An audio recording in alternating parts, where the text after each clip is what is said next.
definitely want to get Chris's take on this. A few months ago, we did a story about where I lived in Wood Street in Oakland.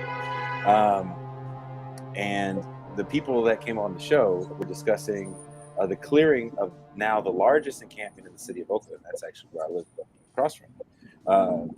The citizens in the encampment were able to get an injunction on the order to remove, but sadly that was only temporary.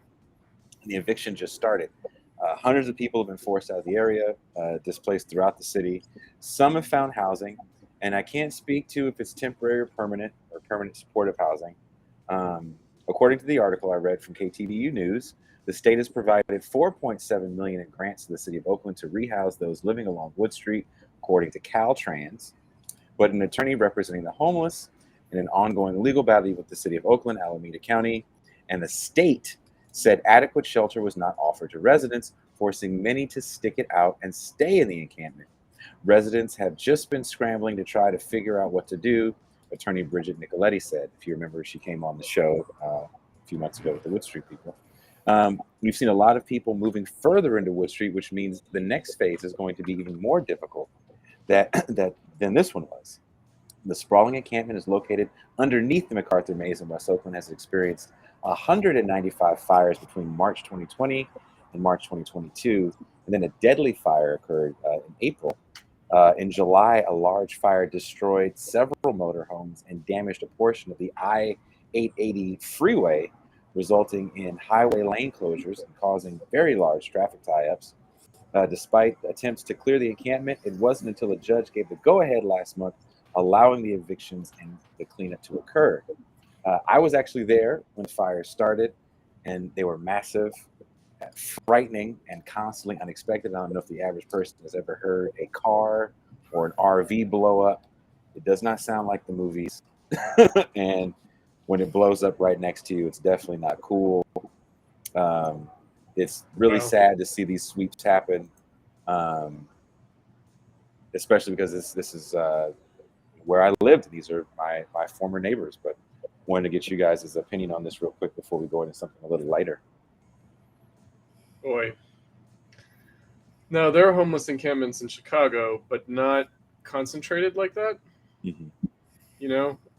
And so I guess don't present the same kind of like spectacular safety hazards or something. And the police are kind of gentle on them here. Mm-hmm. You know, thankfully. But because in my neighborhood, actually, like in the park, in the lakefront park near where I live. Are you seeing an increase in Chicago of homeless people? Is it becoming visibly noticeable? Absolutely. Like, because it strikes me. I mean, it strikes me, and we've discussed this quite a bit.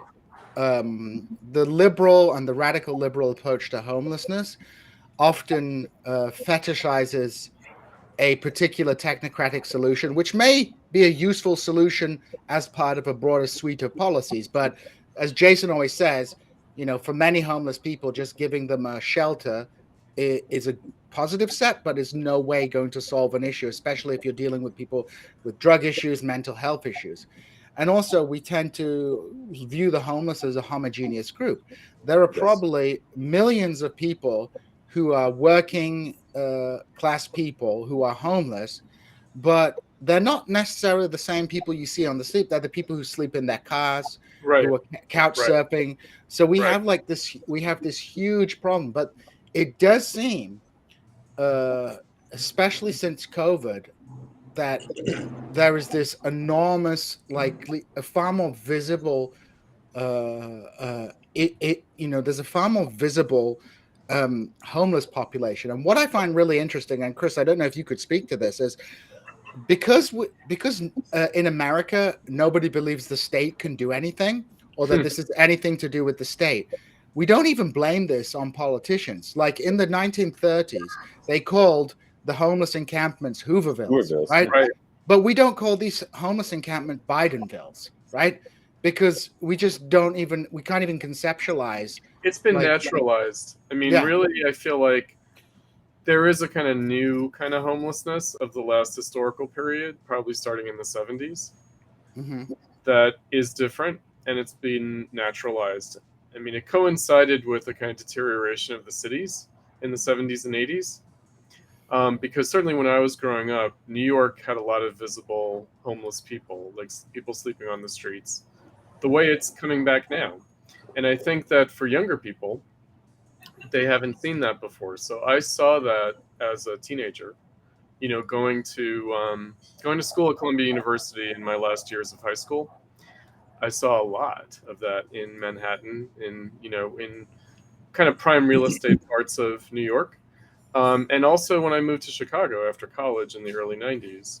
But then it sort of went away, and now it's coming back. And I have a feeling that things are going to get worse before they get better. So it's been naturalized, and, there's a lot, I guess, there are a lot of different factors to it. But, I think that, just a basic thing about, like, working poor people, right? Obviously, people either don't want to or can't live with their families the way they used to, right? So maybe in the 1930s, you could still have a familial household absorb people, right, in a way that is more difficult now, I think. And so I think that there's just, things have changed.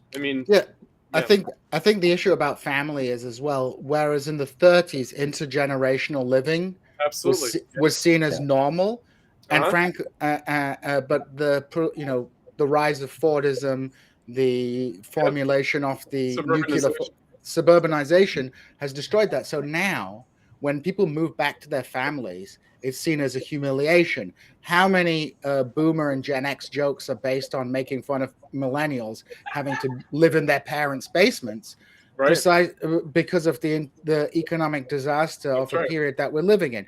So it's because that issue has become a kind of moralized issue, whereas in the past, I have to say, like, in my personal opinion, I think intergenerational living is a positive.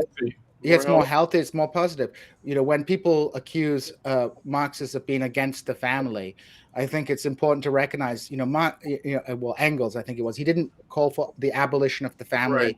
He called for the sublation, or the Aufhebung of the family, which is like taking it to a superior level, because we live in a society where, for me and my partner, with our kids, we're like isolated and alone. Right. And we're very fortunate to have the financial means to help with us, but without, it's not an easy way of living.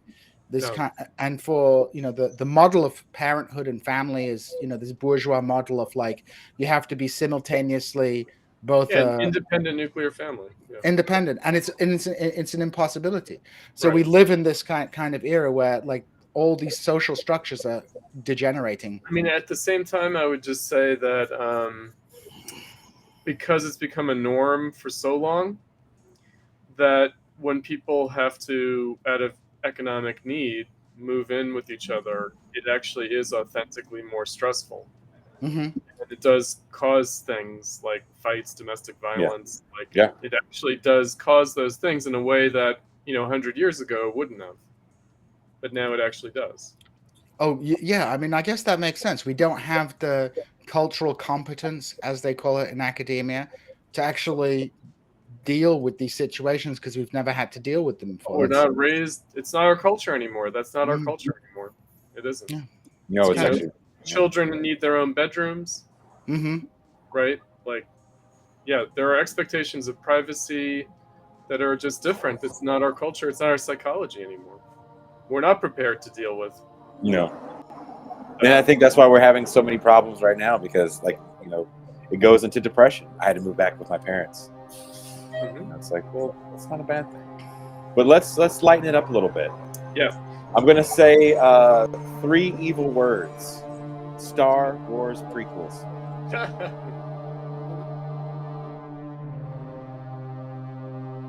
Thank you for watching. Please don't forget to hit like and subscribe on your way out.